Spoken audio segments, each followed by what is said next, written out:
இந்த நாள் இனிய நாளாகட்டும். இன்றைய நாளினுடைய இறை சிந்தனையாக நமக்கு தரப்பட்டுள்ள இறைவார்த்தையானது மார்க்கு நற்செய்தி அதிகாரம் 4 வசனம் 41. காற்றும் கடலும் இவருக்கு கீழ்ப்படுகின்றனவே, இவர் யாரோ என்ற இறைவார்த்தையை நினைவில் நிறுத்தி நாம் தியானிப்போம். இன்றைய நாளினுடைய முதல் வாசகமானது எபிரேயருக்கு எழுதப்பட்ட திருமுகத்திலிருந்து எடுக்கப்பட்டுள்ளது.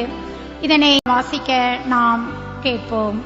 கடவுளை தன் சிற்பியும் கட்டுபவருமாக கொண்ட நகரை ஆபிரகாம் எதிர்நோக்கி இருந்தார். எபிரேயருக்கு எழுதப்பட்ட திருமுகத்திலிருந்து வாசகம் அதிகாரம் 11 இறை வார்த்தைகள் 1 முதல் 2 மற்றும் 8 முதல் 19 முடிய. சகோதரர் சகோதரிகளே, நம்பிக்கை என்பது நாம் எதிர்நோக்கி இருப்பவை கிடைக்கும் என்னும் உறுதி, கண்ணுக்கு புலப்படாதவை பற்றிய ஐயமற்ற நிலை. இந்த நம்பிக்கையால் தான் நம் மூதாதையர் நற்சான்று பெற்றனர். ஆபிரகாம் தாம் அழைக்கப்பட்ட போது கீழ்ப்படிந்து உரிமை பேராக பெறவிருந்த இடத்திற்கு சென்றதும் நம்பிக்கையினால்தான். தாம் எங்கே போக வேண்டும் என்று தெரியாதிருந்தும் அவர் புறப்பட்டு சென்றார். வாக்களிக்கப்பட்ட நாட்டில் அவர் குடியேறி ஓர் அந்நியரை போல வாழ்ந்தது நம்பிக்கையினாலேயே. அதே வாக்குறுதிக்கு உடன் உரிமையாளர்களான ஈசாக்குடனும் யாக்கோபுடனும் அவர் கூடாரங்களில் குடியிருந்தார். ஏனெனில் அவர் அசையாத அடித்தளமுள்ள ஒரு நகரை எதிர்நோக்கி இருந்தார். அதை திட்டமிட்டவரும் கட்டியவரும் கடவுளே. ஆபிரகாம் வயது முதியவராயும் சாரா கருவுற இயலாதவராயும் இருந்த போதிலும் அவர் ஒரு தந்தையாவதற்கான ஆற்றல் பெற்றதும் நம்பிக்கையினால்தான். ஏனெனில் வாக்களித்தவர் நம்பிக்கைக்குரியவர் என அவர் கருதினார். இவ்வாறு உயிரற்றவர் போலிருந்த இந்த ஒருவரிடமிருந்து வானத்தில் உள்ள திரளான விண்மீன்களைப் போலவும் கடற்கரையில் உள்ள எண்ணிறந்த மணலைப் போலவும் கணக்கற்ற மக்கள் பிறந்தனர். இவர்கள் எல்லாம் நம்பிக்கை கொண்டவர்களாய் இருந்தார்கள். வாக்களிக்கப்பட்டவற்றை அவர்கள் பெறவில்லை எனினும் தொலையில் அவற்றை கண்டு மகிழ்ந்தார்கள். இவ்வுலகில் தாங்கள் அந்நியர் என்பதையும் தற்காலிக குடிகள் என்பதையும் ஏற்றுக்கொண்டார்கள். இவ்வாறு ஏற்றுக்கொள்வோர் தம்முடைய தாய் நாட்டை தேடிச் செல்வோர் என்பது தெளிவு. தாங்கள் விட்டு வந்த நாட்டை அவர்கள் நினைத்து கொண்டிருக்கவில்லை. அப்படி நினைத்திருந்தால் திரும்பிச் செல்ல அவர்களுக்கு வாய்ப்பு கிடைத்திருக்கும். ஆனால் அவர்கள் சிறப்பான ஒரு நாட்டை, அதாவது விண்ணக நாட்டையே நாடுகிறார்கள். அதனால்தான் கடவுளும் தம்மை அவர்களுடைய கடவுள் என்று அழைத்துக் கொள்ள வெட்கப்படவில்லை. அவர்களுக்கென அவர் ஒரு நகரை ஆயத்தப்படுத்தியுள்ளார். ஆபிரகாம் சோதிக்கப்பட்ட போது ஈசாக்கை பலியிட துணிந்தது நம்பிக்கையினால்தான். ஈசாக்கின் மூலமே உன் வழிமரபு விளங்கும் என்ற வாக்குறுதியை அவர் பெற்றிருந்த போதிலும் அவர் தம் ஒரே மகனை பலியிட முன்வந்தார்.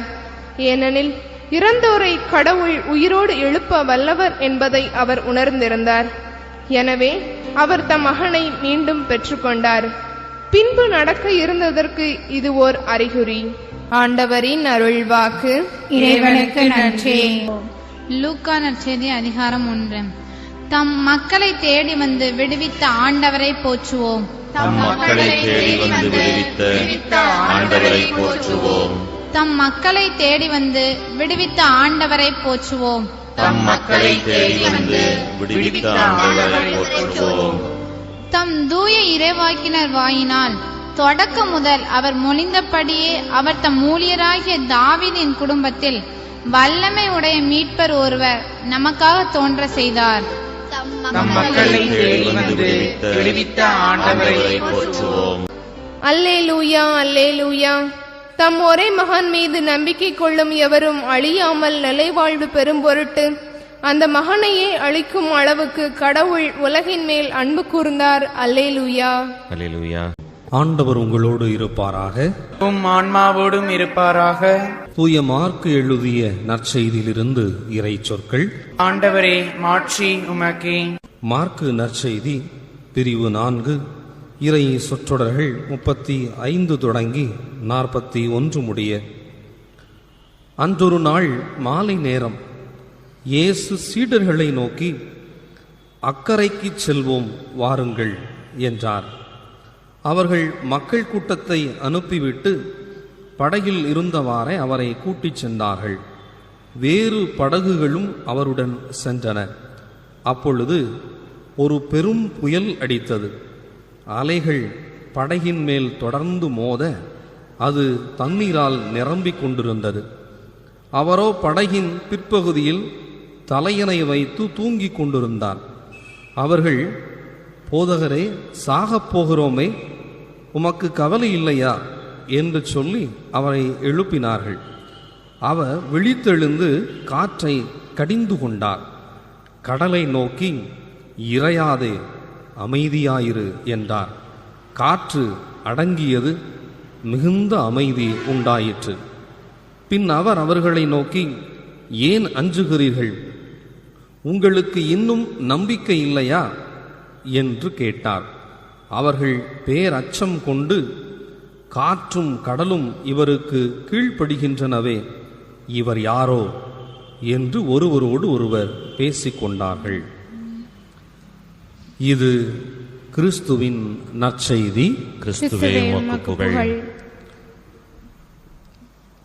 இயேசுவுக்குள் பிரியமானவர்களே, ஆண்டவர் இயேசு இன்றைய நற்செய்தியில் இயற்கையின் அதிபதியாக விளங்குகிறார்.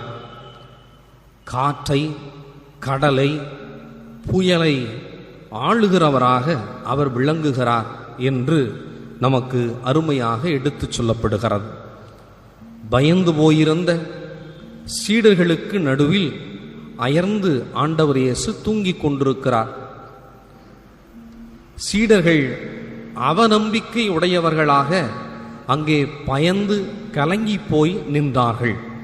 எனவேதான் ஆண்டவர் இயேசு அக்கரைக்கு செல்வோம் வாருங்கள் என்று சீடர்களுக்கு அழைப்பு கொடுக்கிறார்.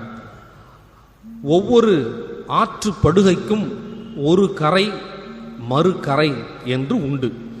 ஆண்டவர் இயேசு சீடர்களை அக்கரை என்கிற வாழ்க்கை மாற்ற சூழ்நிலைக்கு அழைக்கிறார் என்று நாம் இங்கே பார்க்கிறோம்.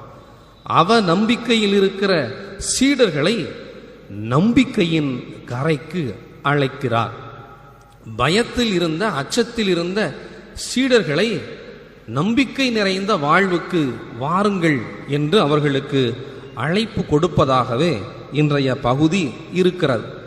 இன்றைய முதல் வாசகத்தில் கூட கடவுள் நாத்தான் இறைவாக்கினர் வழியாக தாவீது பாவத்தின் கரையில் நின்று கொண்டிருந்தார். அவர் செய்கிற செயலை நாத்தான் இறைவாக்கினர் வழியாக சுட்டிக்காட்டி, புனிதம் என்கிற கரைக்கு நீ கடந்து வர வேண்டும் என்று கடவுள் நாத்தான் இறைவாக்கினர் வழியாக எச்சரிக்கை கொடுத்து அழைப்பு கொடுக்கிறார் என்று நாம் பார்க்கிறோம். எனவே அன்பிற்கு இனியவர்களே, நாம் எக்கரையில் நின்று கொண்டிருக்கிறோம்?